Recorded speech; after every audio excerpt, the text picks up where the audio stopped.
kanilang ministro ang pagbabasa sa aklat na ito. Ang ipinagbabawal daw sa kanila ay aklat ni Juan, Book of Romans, and then itong aklat po ng Hebreo.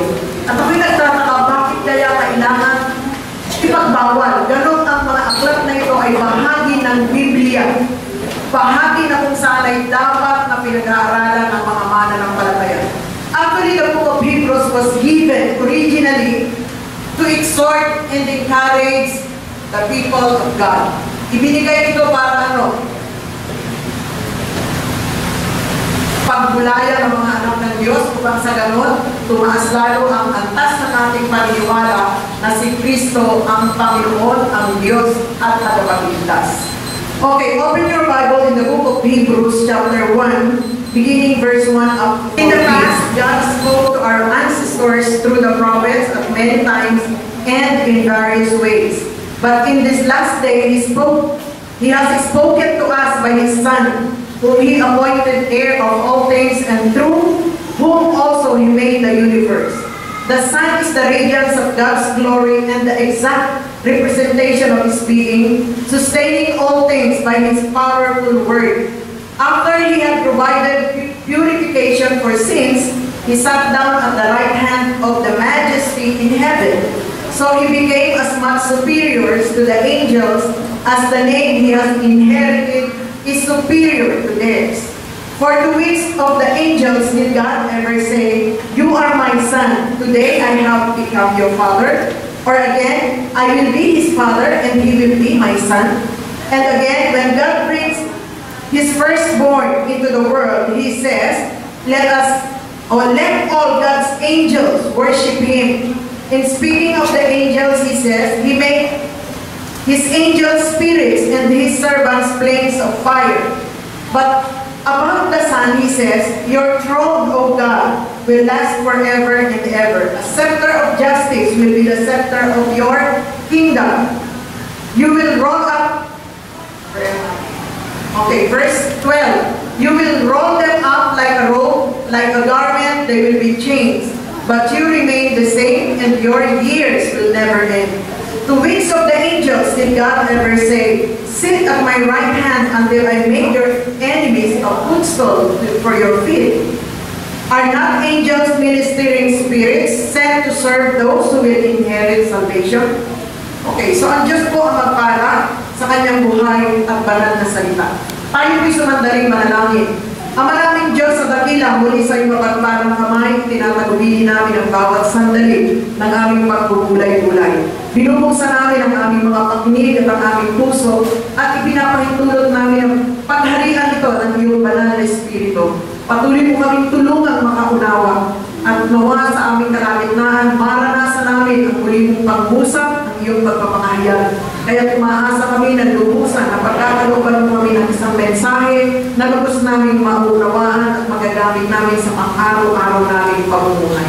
Dakilang Diyos, mabuti ka, malakas ka, matatag ka, makapangyarihan ka. Kaya tumaasa kami na sa hapon ito, ikaw ang Diyos na siyang sasama sa aming kalagitnaan. Panginoon, kasihan mo kami ng iyong banal na Espiritu upang sa ganun makita namin ang lubusan ang magandang plano at panukala na meron ka sa bawat isang sumasampalataya. Ito po ang aming samot dalangin sa pangalan ni Jesucristo na aming Panginoon. Amen. Isang pagtataka kung bakit ang aklat ng Hebreo ay ipinagbabawal ng ilang relihiyon na basahin. Kasama sa susuri ay yung mga bagay na kung saan ano yung mga kadahilanan bakit ito'y pinagbabawal. Okay? So maliwanag na ipinapakita ng salita ng Diyos na maaaring mayurakan yung kanilang relihiyon o yung kanilang mga itinuturo sa mga tao. Kaya nakakalungkot po na maraming mga tao bagamat tinatawag na Kristiyano ngunit patuloy pa rin na nalilihis ng landas dahil na rin sa mga bulaang tagapangaral na hindi talaga sinususugan kung ano yung salita ng Diyos at kung ano ang nais ng Diyos. Ang sabi sa aklat ng Galatia, kung hindi po ako nagkakamali, kung meron daw ibang magdala ng mabuting balita at ang totoo walang ibang mabuting balita, ang sabi ng Diyos, pakasumpain sila. Be cursed. Twice na sinabi sa aklat ng Galatia.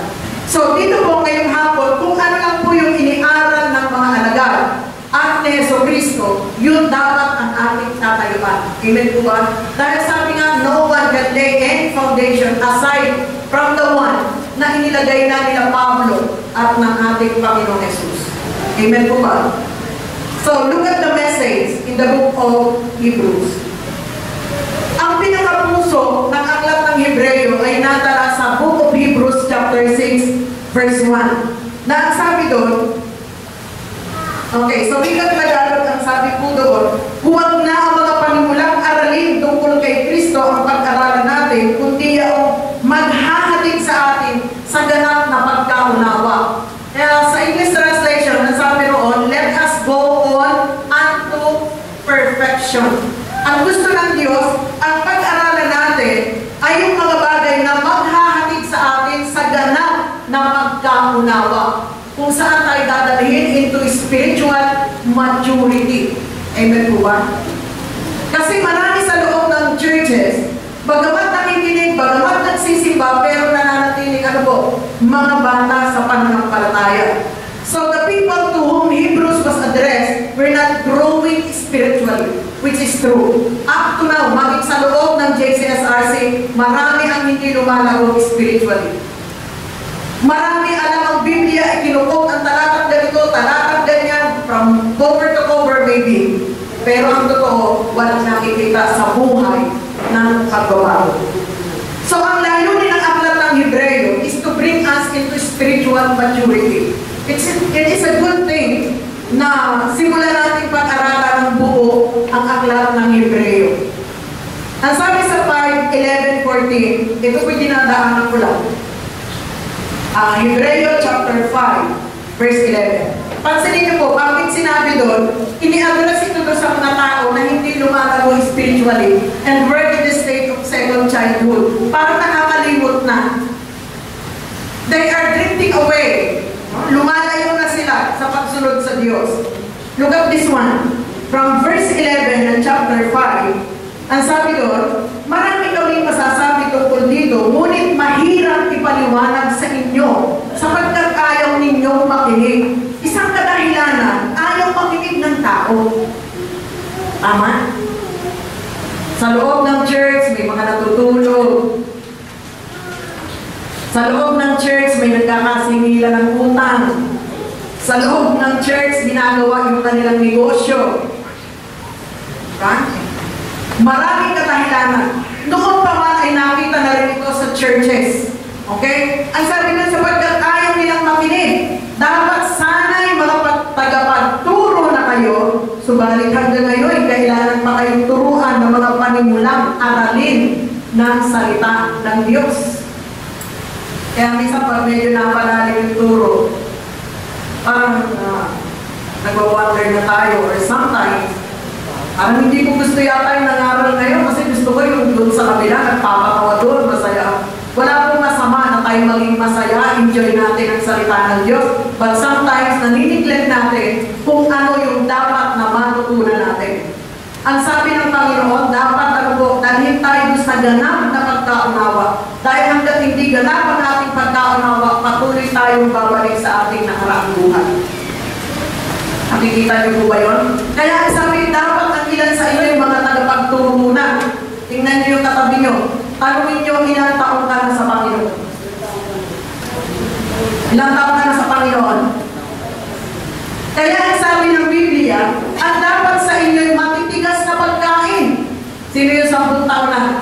Ilang taon na ba ang church sa anniversary natin?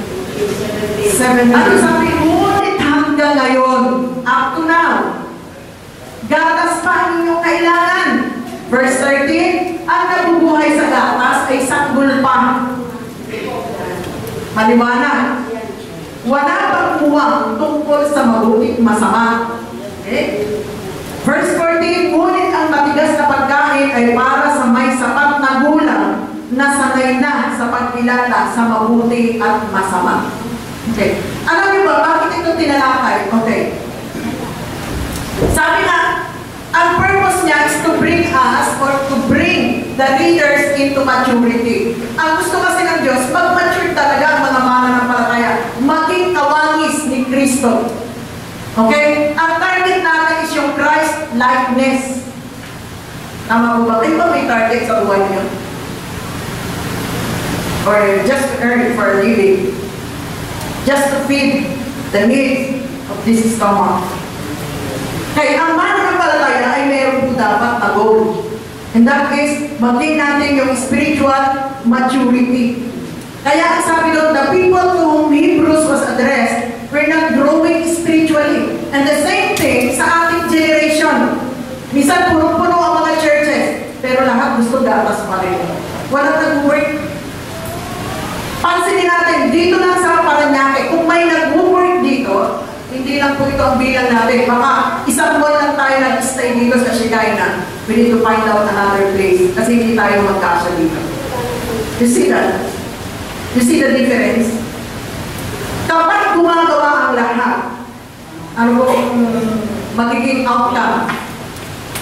Mabilis ang paglago nito. Tama po ba?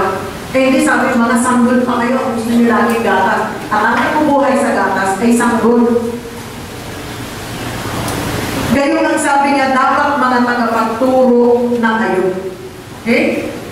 Sabi mo, and we're in the state of second childhood. Nalilimutan nila yung grace na ibinigay ng Diyos. Parang tumatalikod muli sila at bumabalik doon sa dating buhay nila. And they were not faithful to obey God and drifting away from His blessing.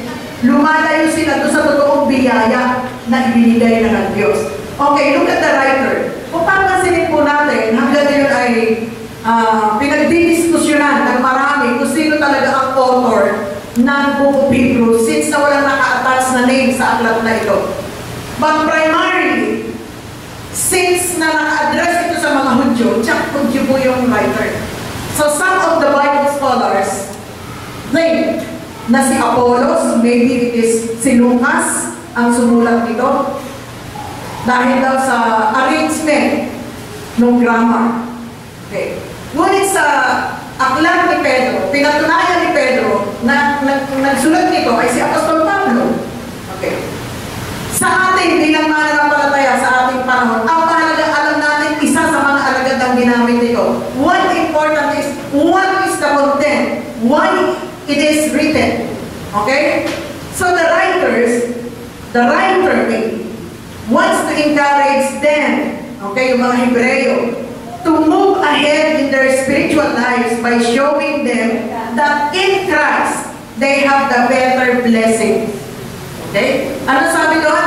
Gusto nilang ipakita doon sa mga Hebreo, doon sa mga Hebrew, sa bayan ng Diyos, na sila ay mayroong dakilang biyaya pagpapala kay Kristo. Alam niyo po, lalo na sa bagong tipan, dahil tayo po ang tinumbok ng bagong tipan. Okay? So the book represents that Christian faith and life is superior to Judaism. Kasi noon, Judaism ang kanilang belief. Diba yun yung kanilang tinamulakan? Or any other religious system. So Christ is the superior person. Pinakikita ko sa aklat ng Hebreo that His priesthood is superior and the principle of faith is superior to that of law. Ito po ay nakahihigit. Kaya yung topic natin is the superiority of Christ. Okay? So may dalawang keywords ako na nakita na ginagamit ng palagian sa aklat ng Hebrews. Kaya pala sinabi doon, they are drifting away from His blessings. And that keyword is the word better and perfect. Okay, gusto niyo ba tumanggap ng pagpapala ng perfect? Better blessings. Huwag tayong lumayo kay Kristo. Okay, dahil nasabi, ang lahat ng yan ay nasa Panginoong Jesus. Kaya yun yung ipinapakita sa aklat ng Hebreo, the superiority of Christ Himself. Okay.